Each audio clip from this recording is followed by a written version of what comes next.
સુરત જિલ્લામાં state motoring સેલના દરોડા 57 લાખનો વિદેશી દારૂનો જથ્થો કોસંબામાં ઝડપ્યો। સ્ટેટ મોટરિંગ સેલની ટીમ રાજ્યમાં એક્ટિવ મોડ પર કામ કરી રહી છે અને મોટી ગુનાખોરીની પ્રવૃત્તિ અને પ્રવૃત્તિ કરનારા લોકોને ઝડપી રહી છે।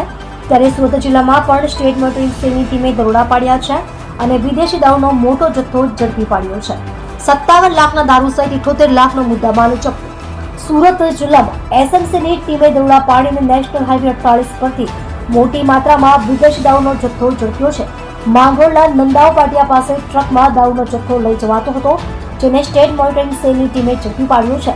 એસએમસીની ટીમે ટ્રકને ઊભી રાખીને તપાસ કરી ત્યારે જાણવા મળ્યું કે કમ્પોસ્ટ ખાતરની આડમાં દારૂની હેરાફેરી કરવામાં આવી હતી। આ દારૂનો જથ્થો દમણથી જૂનાગઢ લઈ જવામાં આવ્યો હતો અને એસએમસીએ 57 લાખ રૂપિયાથી વધુનો દારૂનો જથ્થો, ટ્રક, કમ્પોસ્ટ ખાતર કુલ મળીને રૂપિયા 78 લાખથી વધુનો મુદ્દામાલ કબજે કર્યો છે। તમે જોઈ રહ્યા છો કેપી ન્યૂઝ ચેનલ રફીક શેખની સાથે।